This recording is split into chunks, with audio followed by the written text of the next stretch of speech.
Good morning all. Today we are going to discuss about analysis of truss. This time we are going to discuss about analysis of cantilever truss.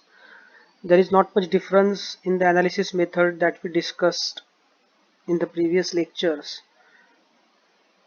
In this case, in case of cantilever truss, one end of the truss is fixed and other end is free. Like we learnt in case of cantilever beams where one end was fixed and other end of the beam was free. Similarly, here the same condition is applied. This is an example of a cantilever truss. One external force of 1000 Newton is acting at point A. FG part is the fixed part. Now, in the analysis of cantilever truss, there is no need to draw the free body diagram of the entire truss because we don't need to determine the support reactions in case of cantilever trusses. So you can directly move towards the identification of the zero force members. So in this case, let us go to joint B. So in this joint B, this is an ideal case for identification of zero force member. Joint B is not having any external loading like joint A is having, and AB and BD, these two forces are collinear forces, and this third force BC is the vertical force or third force in this case. So force BC becomes zero force member, or member BC becomes zero force member.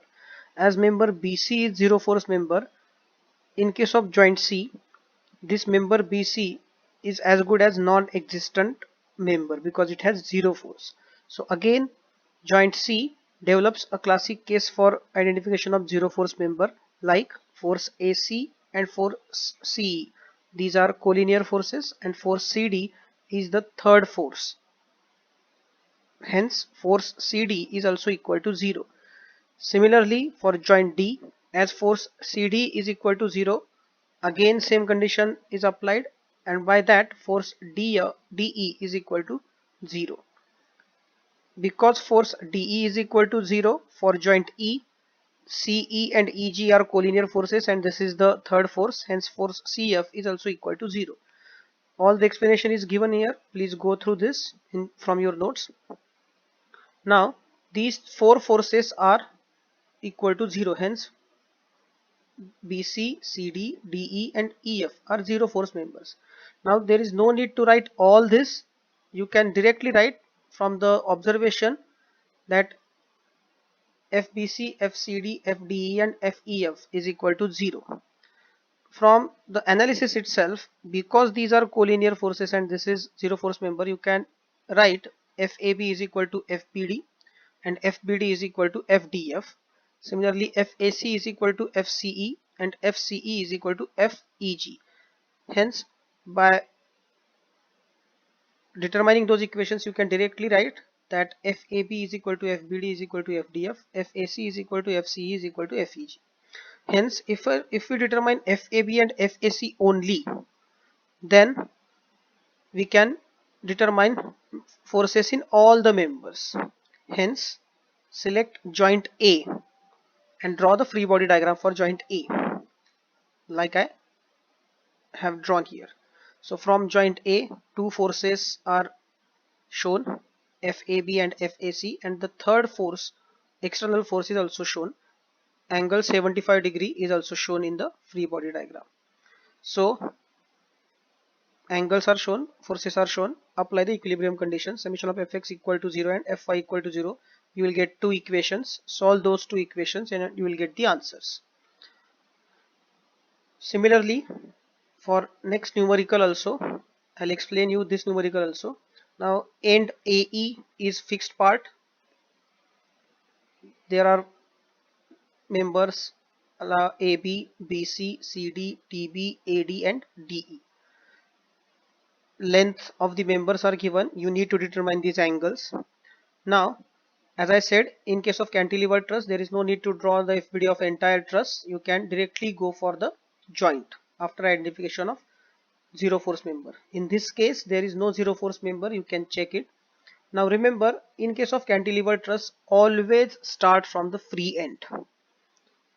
You are not allowed to consider joint E and joint A for analysis. Remember this, you are not allowed to consider joint E and joint A for analysis. So you have only three options in this case: joint D, joint B and joint C. And depending on the simplicity of the joint, you can choose any joint you want. So in case of joint D and joint B, there are more than two unknown forces, so only joint C can be chosen for analysis. So I have drawn free body diagram for joint C. I have shown the external force FCD, FCB. These are the two tensile forces that I have shown acting away from the joint. Apply the equilibrium conditions: summation of Fy equal to 0, summation of Fx equal to 0.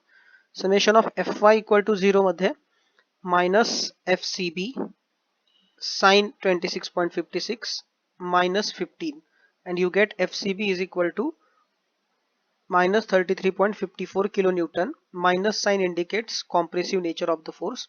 Summation of Fx equal to 0 minus FCD leftward force minus FCB cos 26.56 equal to 0.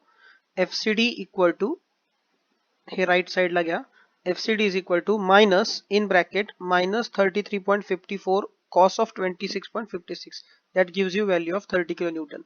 This minus is because of the equation, and this is the value of the FCB. Next, once you determine values of forces CD and CB, move to next joint. So I have chosen joint B and drawn the free body diagram showing forces acting away from the joint, and it has no external force, so there is no question of showing that. So again apply the same conditions of equilibrium, put the values in the equation that you get after using those two equations, and you will start getting the answers. After determining with the help of analysis, in case of joint B, you can determine force FBD and FAB. You already know force FBC. So after determining these two forces, let's move toward joint D. Angles are shown here. Draw the free body diagram. Show all the forces acting away from the joint. And use the equilibrium conditions: Fx equal to 0, Fy equal to 0. Again same procedure is repeated, and you will get the answer. In the end, do not forget to tabulate the results. Do not forget to tabulate the results, because examiner who is going to check the paper, he or she will first see the table of the answers that you got, and if that is correct, then the then it is easier for examiner to check the question. Next part, some students have asked me, is there any need to change the sign of the values that you get? For example, in this case FCB is equal to minus 33.54 kilonewton. In some books, what they do, when they get negative value, they change it to positive, and then they change the arrows direction for the further calculation. I would recommend you not to do that. That only creates confusion. Whatever value you are getting, use the same value in the calculations, in further calculations, and you will get the answers. For example, in case of joint B, see, I have shown arrow acting away from the joint, and I have used the negative value, and accordingly I have gotten the equations shown here: Fx equal to 0 and Fy equal to 0. So in case of Fx equal to 0, as you can see, minus Fab plus FBC cos of 26.56. Now this plus is because the force is acting in first quadrant, but while putting the value of FBC, put the value that you got, minus 33.54. Do not change the sign of the values that you are getting. Do remember this, and also remember that when you get positive answer, it means tensile force, and when you get negative answer, it means compressive force.